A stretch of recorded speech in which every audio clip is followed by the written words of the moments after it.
391장입니다.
요한복음 4장 1절에서 10절 말씀입니다.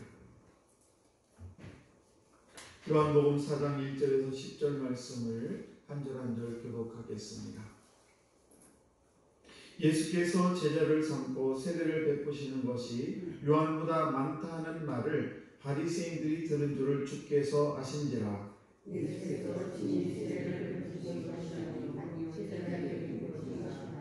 유대를 떠나사 다시 갈릴리로 가실새 사마리아에 있는 수가라 하는 동네에 이르니 야곱 야곱이 그 아들 요셉에게 준 땅이 가깝고 야곱의 운명에 따라 예수께서 그리가 자라 피곤하여 우물 곁에 내려앉으시니 때가 6시쯤 되었더라. 사마리아 여자 한 사람이 물을 기르러 왔으니 예수께서 물을 좀 달라 하시니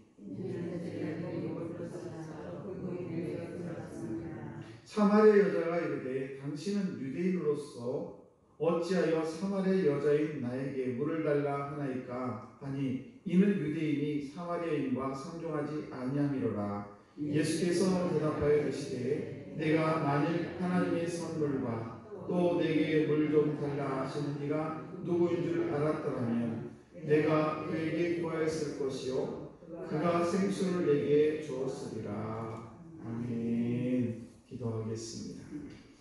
하나님 아버지 감사합니다. 또 오늘을 우리에게 주셨으니 또한 감사합니다. 아버지 저희들 하루하루 또 시간이 다 주님 안에 있음을 이 시간 고백합니다. 아버지 우리 사랑하는 성도들 오늘도 아버지 피곤하지만은 주의 성전으로 아버지 발걸음 인도하셔서 우리의 모든 삶을 일일이 간섭하시고 인도하심을 또한 감사합니다. 아버지요 오늘 이 귀한 새벽에도 주의 말씀을 통하여 다시 한번 저희들이 영혼이 깨우침을 얻게 하시고 또 그 말씀을 따라 살아갈 때 늘 주님과 동행함으로 어떤 환경에서도 하나님의 큰 기쁨이 되는 거룩한 삶을 살아갈 수 있도록 은혜를 허락하여 주옵소서. 아버지 오늘도 아버지 귀한 예물을 주 앞에 가지고 왔습니다. 우리 김세은, 김세진 아버지 사랑하는 두 자녀 아버지 배움 중에 있습니다. 지혜 주시고 좋은 친구 만나게 하시고 또 악한 것들이 틈타지 못하도록 주의 성령께서 지켜 인도해 주시기를 원합니다. 좋은 선생님 만남으로 말미암아 아버지 저들이 앞길이 형통케 하시고 하나님의 큰 기쁨이 될 수 있도록 은총을 베풀어 주옵소서. 오늘 이 귀한 새벽에 주의 전에 나온 사랑 모든 성도들 자녀들도 주님 기억하시고 하나님께 삶을 여시고 크신 은총을 허락하여 주옵소서. 감사드리며 축복하며 예수님 이름으로 기도드리옵나이다. 아멘. 네, 귀하고 복된 새벽인 오늘도 이 귀한 새벽에 나오신 우리 사랑하는 성도 여러분 하나님의 크신 은총이 여러분에게 함께 하시기를 주의 이름으로 늘 축복합니다.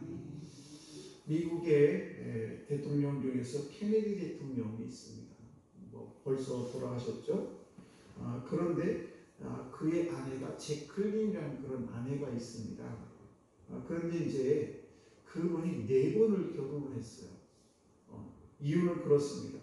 그리스의 선다왕이라고 하는 사람이 있는데 그 오나시스라는 분이 계신데 이분이 엄청난 부자였습니다. 아무튼 그래서 자가용 제트 비행기도 있고 고급으로 만든 유람선도 있고 큰 성을 10개나 가지고 있고 그리고 그 요리사가 얼마나 많은지 한 수십 명의 요리사가 늘 요리를 해서 대접을 했습니다.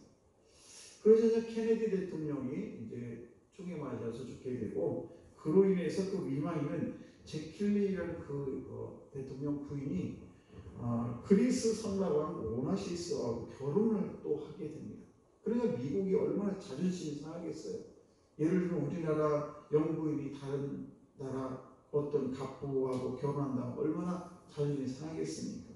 아무튼 그렇게 됐고 그 외아들이 제클린이라는 그 여인의 외아들이 한 명인데 24살 먹은 그 아들이 있는데 그 아들이 자가용 비행기를 타고 가다가 떨어져서 또 그 아들마다 죽게 됩니다. 그리고 그 충격에 그 미국의 대통령 케네디 대통령의 아내였던 제클린 여인도 죽음을 맞이하게 됩니다. 그녀가 행복했다라고 생각하는 사람은 아무도 없습니다. 왜냐하면 섬이 몇 개가 있고 제트기 자가용이 있고 유람선 있고 빌딩이 많이 있은들 그게 무슨 소용이 있겠습니까? 무슨 말입니까? 우리가 정말 이 세상을 살아가는 것은 어떤 것을 소유하냐에 따라서 그가 행복하냐 불행하느냐 이것이 아니라 정말 오늘날 저와 여러분들이 가장 중요한 것은 영적인 기분의 시대에 살아가고 있다는 사실입니다. 사회가 불안하다 보니까 점점점 무당이나 점치는 사람들도 많고, 요즘에는요 TV에도요 점쟁이들이 나와서 아주 연예인들과 함께 무슨 연예 프로그램을 같이 진행을 합니다. 세상이 이런 세상이 되고 있습니다.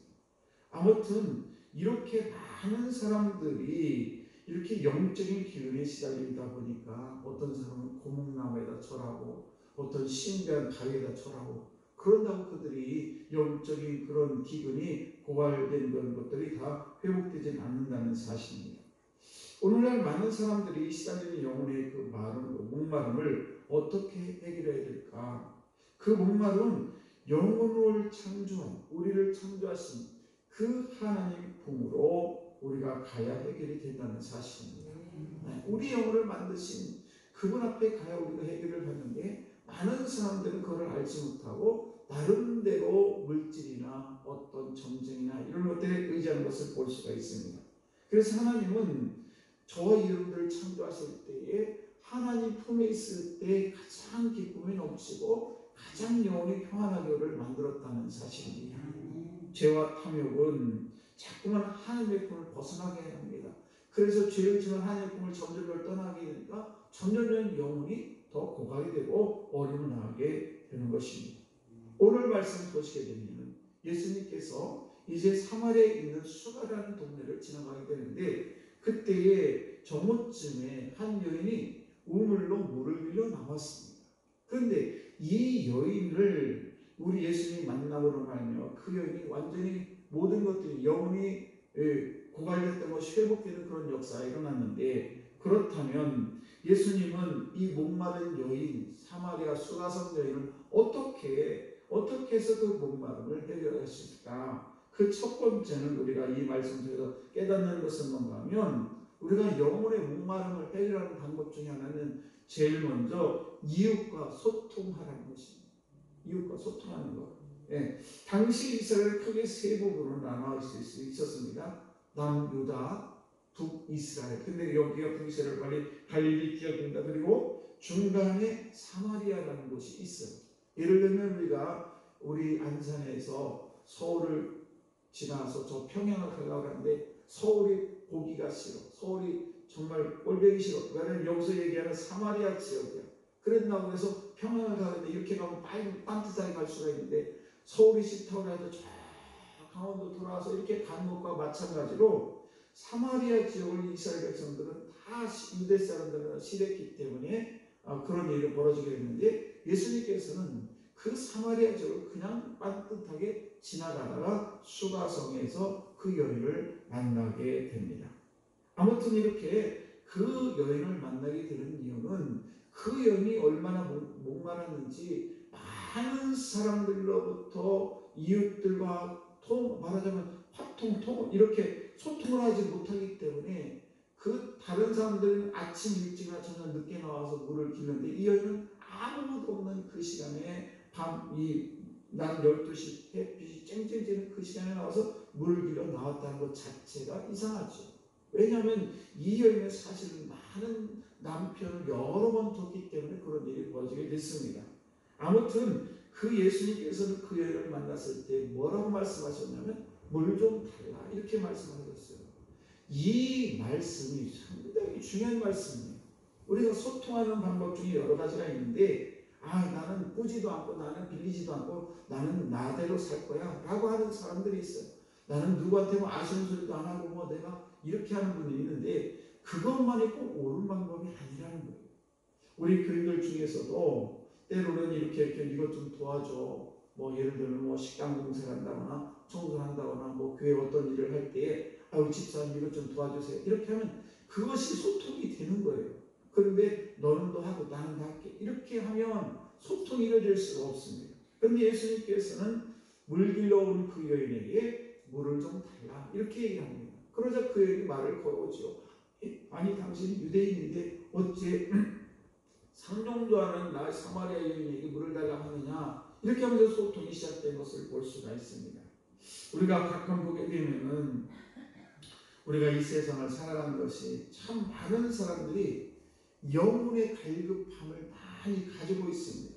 그런데 우리가 이 영혼의 갈급함을 어떻게 소통할 수가 있을까? 물론 나도 소통하려고 애를 써야 되지만은 내가 상대하고 있는 그 사람이 소통하지 않으려고 하는 그런 사람이 있다면 내가 먼저 가서 이것 좀 어떻게 좀 도와주세요 라고 할 때에 그분이 기쁜 마음으로 도움을 받고 내가 도와달라고 했을 때 기쁜 마음으로 참여할 수 있다는 사실이에요. 물론 뭐 사람마다 각자 다르긴 하겠습니다만은 그러므로 인해서 저와 여러분들이 무언가를 도움을 받는 것도 하나의 소통이다. 내가 꼭 그 사람만 도와줘야 소통이 아니라 그 사람으로 하여금 나에게 무언가를 도움을 청하는 것, 이건 역시도 소통이라는 사실입니다. 교회에서 마찬가지로 교회에서도 목사님이 아유 집사님 또 권사님 이것 좀 이렇게 해주면 좋겠습니다 라고 하는 것은 얼마나 그분을 생각하고 목사님이 소통하려는 그런 목적이 있다는 사실이에요. 옛날에 여러분들 다 아시겠습니다. 초등학교 다닐 때 그 칠판 지우는 거 있지 않습니까?